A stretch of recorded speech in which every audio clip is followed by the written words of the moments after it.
நமசிவாய் வாழ்க, நாதன் தாழ் வாழ்க, இமைப்பொழுதும் எண்ணெஞ்சில் நீங்காதான் தாழ் வாழ்க.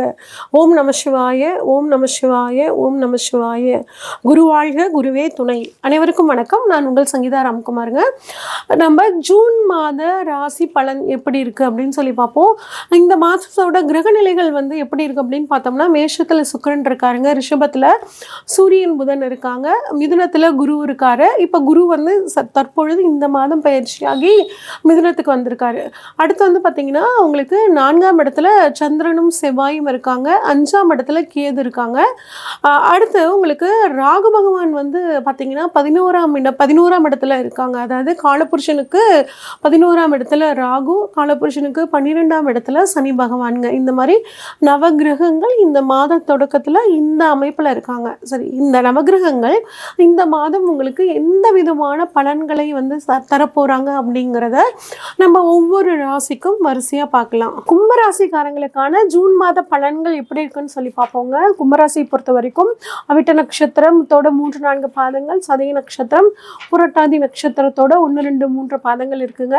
கும்பராசிக்காரங்க பாருங்க, கடந்த 5 வருஷ காலமாகவேங்க ஏகப்பட்ட பிரச்சனை, இவ்வளோதான் இல்லை அந்த அளவுக்கான ஒரு அமைப்பில் இருந்தது.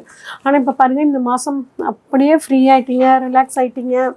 உங்களுக்கு இருந்து வந்த பிரச்சனைகள், யாருமே நம்ம பேச்சை கேட்க மாட்டேங்கிறாங்க, குடும்பத்தில் குழந்தைங்க பேச்சு கேட்க மாட்டேங்குது, நம்மளோட வாழ்க்கை லைஃப் பார்ட்னர் கேட்க மாட்டேங்கிறாங்க, பிஸ்னஸ் பார்ட்னர்ஸ் கேட்க மாட்டேங்கிறாங்க.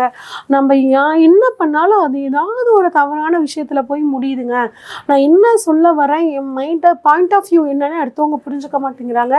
ஏகப்பட்ட பிரச்சனையை சமாளித்தேன், ரொம்ப தடுமாறினேன்னு சொன்னவங்க எக்கச்சக்கமான கும்பராசிக்காரங்க இருக்காங்க.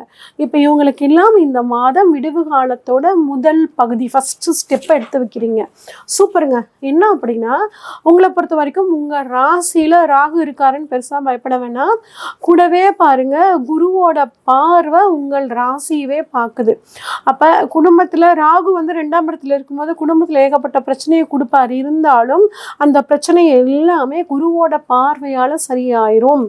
ஆனால் பிரச்சனைகள் வராமல் இருக்காது. கொஞ்சம் அமைதியாக இருந்தீங்கன்னா அந்த பிரச்சனைகளும் வராமல் தடுத்துக்கலாம்.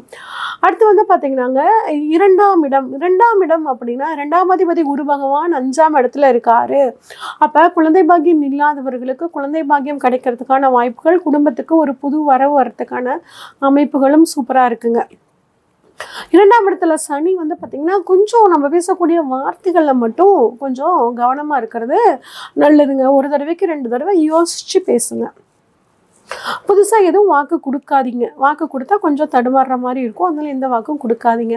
3ஆம் அதிபதி அப்படின்னு 3ஆம் இடம் அப்படின்னா தைரிய வீரிய ஸ்தானம்னு சொல்லுவாங்க. இந்த 3ஆம் அதிபதி உங்களுக்கு பாருங்கள், இந்த மாத தொடக்கத்தில் 6ஆம் இடத்துலையும் அதுக்கப்புறம் 7ஆம் இடத்துக்கும் வரார்.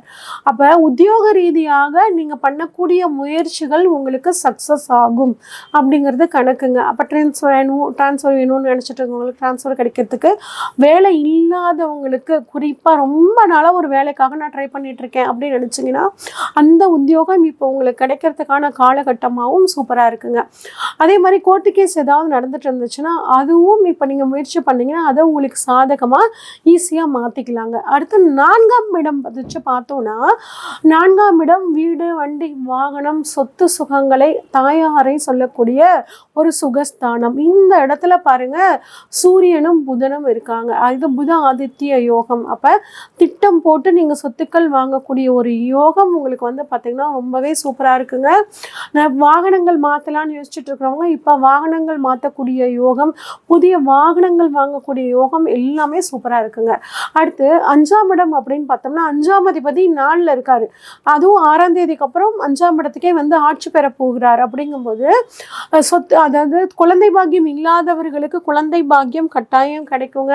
குழந்தைகள் நம்ம பேச்சை கேட்கலையே, நம்ம என்ன சொன்னாலும் அவங்க ஆப்போசிட்டாக பேசுகிறாங்க அப்படின்னு நினச்சிட்டு இருந்தீங்கன்னா இப்போ அவங்க உங்களை புரிஞ்சுக்கிட்டு உங்களுக்கு சாதகமாக மாறக்கூடிய ஒரு அமைப்புங்க.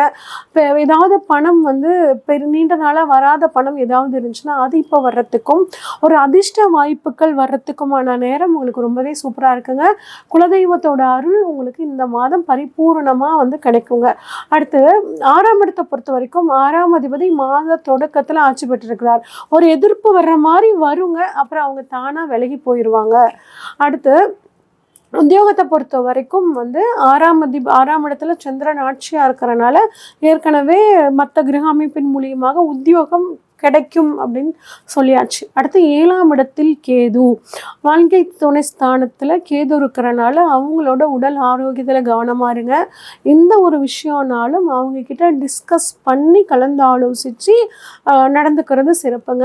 திருமணம் ஆகாதவர்கள் கொஞ்சம் வந்து உன் மனசுக்கு பிடிச்ச வாழ்க்கை துணை அப்படிங்கிறத சின்ன ஒரு காம்ப்ரமைஸ் பண்ணிக்கிட்டிங்கன்னா கட்டாயம் திருமண பாக்கியம் அப்படிங்கிறது உங்களுக்கு கிடைக்குங்க. அடுத்து 8ஆம் இடத்தை பொறுத்த வரைக்கும் 8ஆம் அதிபதி மற்றும் 5க்குரியவர் 4ஆம் இடமான சுகஸ்தானத்திலேருந்து 5க்கு ஆட்சி பெற போகிறார். அப்போ திடீர் அதிர்ஷ்ட வாய்ப்புகள் வருங்க, பயன்படுத்திக்கோங்க. குழந்தை பாக்கியம் இல்லாதவர்களுக்கு ஒரு ட்ரீட்மெண்ட் மூலியமாக கட்டாயம் ஒரு குழந்தை பாக்கியம் அப்படிங்கிற அமைப்பு இருக்குங்க. இன்சூரன்ஸில் இது வரைக்கும் இன்வெஸ்ட் பண்ணாதவங்க இன்சூரன்ஸில் இன்வெஸ்ட் பண்ணக்கூடிய ஒரு அமைப்பும் ரொம்பவே நல்லா இருக்குது. அடுத்து 9ஆம் அதிபதியான சுக்கிர பகவான் உங்களுக்கு 3ஆம் இடமான முயற்சி ஸ்தானத்தில் இருக்கார். அப்போ நீங்கள் முயற்சிகள் செய்யக்கூடிய முயற்சிகள் அனைத்தும் உங்களுக்கு பாக்கியங்களாக மாறும். அனைத்து விஷயங்களும் நல்லது நடக்கும். நிறைய பயணங்கள் போவீங்க, பயணங்களால் நன்மை கிடைக்கும்.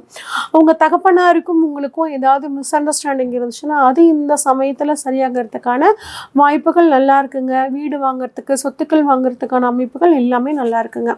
அடுத்து வந்து பார்த்தீங்கன்னாங்க 10ஆம் இடம், 10ஆம் அதிபதி உங்களுக்கு யாருன்னா செவ்வாய் பகவான். அவர் வந்து 7ஆம் இடத்துக்கு வராரு. அப்போ உங்கள் லைஃப் பார்ட்னரோடு சேர்ந்து தொழில் ஆரம்பிக்கிற மாதிரியான ஒரு யோகம் அப்படிங்கிறது உங்களுக்கு ரொம்பவே சூப்பராக இருக்குங்க. தொழிலை பொறுத்த வரைக்கும் வந்து கான்ட்ராக்ட் பிஸ்னஸ் பண்ணுறவங்களுக்கான அந்த தொழில் வந்து பார்த்திங்கன்னா ரொம்பவே நல்லா இருக்குங்க. அடுத்து 11ஆம் இடமான லாபஸ்தானாதிபதி உங்களுக்கு 5ஆம் இடமான அதிர்ஷ்டத்தை சொல்லக்கூடிய இடத்துல இருக்கார். அப்போ அதிர்ஷ்டத்தின் மூலியமாக பணவரவு நல்லா இருக்கும், தொழில் நல்லா இருக்குங்க. அதன் மூலியமாக ஒரு நல்ல பணவரவு அப்படிங்கிறது உங்களுக்கு ரொம்பவே சூப்பராக இருக்குது. அடுத்து 12ஆம் அதிபதியான சனி பகவான் உங்களுக்கு மரியாதிபதி 2ஆம் இடத்துல இருக்காருங்க. விரயத்தின் மூலியமாக நன்மை, ஏதாவது ஒரு செலவு பண்ணி அது வந்து 10 மடங்காக நீங்கள் சம்பாதிக்கக்கூடிய ஒரு அமைப்பை உங்களோட ராசிநாதன் மற்றும் 12ஆம் அதிபதியான சனி பகவான் கொடுப்பாருங்க. இன்னும் இந்த மாதத்தை நீங்கள் வந்து சூப்பரான மாதமாக மாற்றிக்கணும் அப்படின்னாங்க மகாலட்சுமி தாயார் வழிபாடும் 5 வயதுக்கு உட்பட்ட குழந்தைகளுக்கு உங்களால் முடிஞ்ச உதவியை பண்ண உங்கள் வாழ்க்கை மிகவும் சிறப்பாக இருக்கும். இது வரைக்கும் நம்ம பார்த்தது எல்லாம் பொதுவான பலன்கள் தாங்க. இந்த மாதம் பாருங்கள், போன மாதம் நிறைய குரு பயிற்சி, ராகு பயிற்சி, சனி பயிற்சி, இந்த மாதிரி எல்லா விதமான பயிற்சிகளும் இருக்குது. ப்ளஸ் இப்போ உங்களுக்கு திசாம்புத்தி ரீதியாக நீங்கள் என்னெல்லாம் அவங்க நடக்குது அப்படின்னு தெரிஞ்சுக்கிறதுக்கு ஸ்க்ரீனில் தெரிகிற வாட்ஸ்அப் நம்பருக்கு உங்கள் ஜாதகத்தை அனுப்பிச்சி வைங்க. ஃபுல்லாக டீட்டெயில்டாக அனலைஸ் பண்ணிவிட்டு உங்களுக்கான ப்ரெடிக்ஷன்ஸை சொல்கிறேங்க. அது மட்டும் இல்லாமல் ஜோதிட வகுப்பை பற்றி நிறைய கேட்டுட்டு இருந்தீங்க கமெண்ட்ஸில். ஜோதிட வகுப்புகள் நம்ம வந்து ஜூலை மாதம் ஆரம்பிக்கிறதா வந்து ஒரு திட்டம் இருக்குங்க. இதில் ஜாயின் பண்ணிக்கணும். நேரில் வந்து பார்த்திங்கன்னா நாமக்கல்ங்க, இதை நேரில் வந்து ஜாயின் பண்ணிக்கிறனாலும் ஜாயின் பண்ணிக்கலாம். இல்லைனா ஆன்லைன் வகுப்புகளாகவும் வந்து சண்டே ஒரு நாள் நடத்த போகிறோங்க. இதில் வந்து சண்டே நீங்கள் வந்து கலந்துக்கலாம். விருப்பப்படுறவங்களும் ஸ்க்ரீனில் தெரிகிற வாட்ஸ்அப் நம்பருக்கு நீங்கள் வந்து ஒரு மெசேஜ் பண்ணுங்கள். உங்களுக்கான தகவல்கள் வழங்கப்படும். நன்றி, வணக்கம்.